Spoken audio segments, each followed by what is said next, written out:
Okay, we're gonna be reading a story because I can, alright?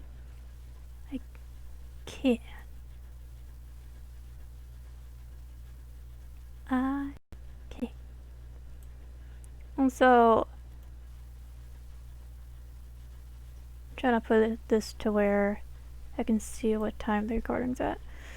So, my stories tend to be dark. And I'm gonna be reading the only story that I have on here at the moment, which is The Roommate. Yeah. Just read this crap. I'm doing this because I'm bored and I don't know what else to do.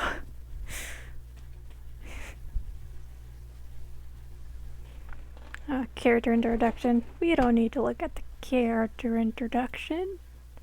Why would we need to do that? Skip. Do this one.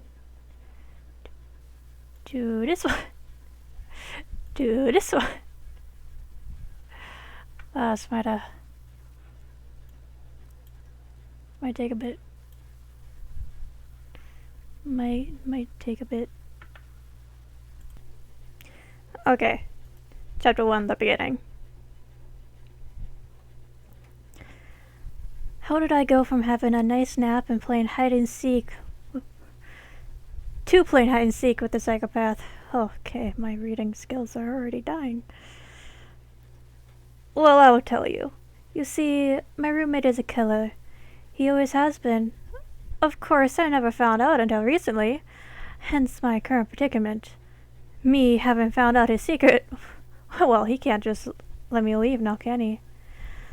So here I am, hiding from my roommate while he runs around the house wielding a knife. Let's go back to where it all began, shall we? ...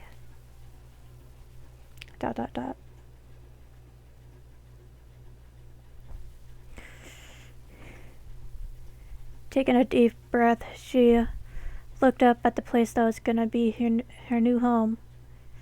It was a big building with dark oak exterior walls, black roof. There were 3 floors to the house: the basement, the main floor, and the second floor. Well, 4 floors if you count the attic. The building was an old Victorian style. There were 10 windows, 2 bathrooms, 1 giant kitchen, 1 giant living room, 4 bedrooms, a big dining room, 2 gaming rooms. In the backyard, there was a rose garden with a pond and a little bridge that went across it. Across the pond? Did I say across it? Oh, that would have worked too, but yeah. The front yard had pretty bushes on either side of the path that leads to the front door. She took another deep breath before grabbing her suitcase and headed towards the front door. Her ride already left about 20 minutes ago, meaning she had nowhere to go but forward. She had found this place while looking at an article. It said that the owner of the house was looking for a roommate. Since she had been kicked out of her home, she decided to take up that offer. Once she reached the door, she was about to knock, though she didn't have to because the door opened, revealing a man in either his early 20s or 19. He had short black hair and sharp black eyes. His skin was smooth and pale. He was quite the good-looking man, also tall, probably around 6 foot. He was a skyscraper compared to the 4'11" girl, 17 years of age. She realized she had her hand in the air and she quickly brought it down. The man was looking down at her, his dark eyes drinking up every detail about her. His emotionless face soon turned into a kind smile when he realized who she was. "Glad you could make it here safely, Miss Luna," he said as he stepped out of the way so she could enter, which she gladly did. It was pretty cold outside after all. She looked around the entryway, looking down at where her shoes go, and took hers off. She hung up her coat and looked over at the man who was watching her. "Let me take you to your room," he said, leading the way. She followed him. They went down a hall hung with pictures, presumably his family members. They went up the stairs and then to the right, down a hall lined with doors. He stopped at the very end of the hall and gestured towards the door to the left. Oof. This will be your room. The bathroom is right across from it. If you need anything, just... Sorry. Or have any questions, you can find me in the basement, he said before leaving her in the hall, most likely to let her get settled. She opened the door to the room and stepped inside. I don't have my glasses on, so this is very hard for me to read because I'm sitting at a distance. Alright, we stepped inside. It was a fairly nice looking room. It was adorned in her favorite colors. Across from the door, in the middle of the room against the wall, was a black bed. There were bedside tables on both sides of the bed, a window to the right wall. There was a dresser underneath the window, a closet by the dresser. A desk was sitting to the left of the door in a corner. Yes? Your pizza will be done in about 20 minutes. Okay.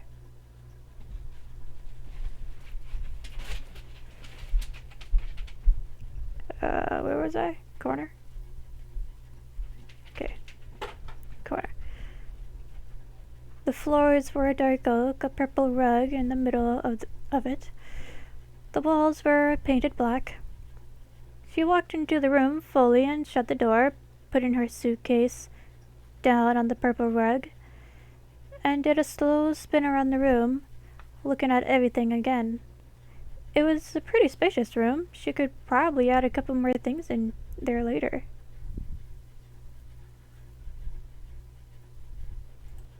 My CPU is being a butt. Okay. She sat on the bed looking at her phone, at the very last message that her father had sent. It was sent yesterday, the third day that she was gone, on her journey to her new home. She sighed as she read the message. She has been intentionally ignoring it until this moment. He isn't who he said he was. You are not safe there, Rain. You will never be safe. You are just another victim to his game. Come back home. I was wrong to throw you out.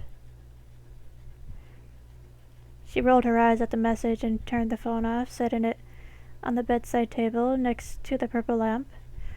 She didn't believe him, of course. How could she? That so-called father of hers has been lying to her ever since she was a baby.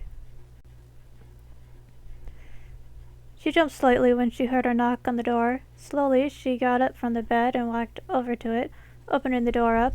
Her roommate stood on the other side, looking down at her with the same emotionless face as before.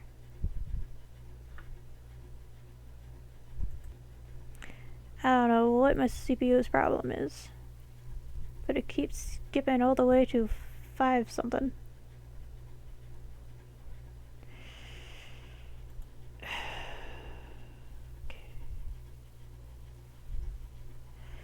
What was I doing? Okay. I made dinner. It's nothing special, just some mashed potatoes and hamburger gravy. Which was all he said before walking down the hall and down the stairs. She turned her head to the window and discovered she had been lost in thought for the last 4 hours because it was now night. If her roommate hadn't knocked, then she probably would have been lost in her own little world until 3 in the morning. The girl left her room, closing the door behind her, and walking down the hall, and then down the oak wooden stairs. Now that she looked at it, the house was made entirely out of wood. I am fumbling up on my words. Once she reached the bottom of the stairs, she looked from the left and then the right, trying to figure out where the kitchen was. She didn't really know where anything was. He hadn't given her a tour of the place. He probably expected her to explore on her own. She decided to go to the left, which I meant right, but whatever, and walked into the new room. It looked to be the living room area. I must stop there because I am already tired of reading.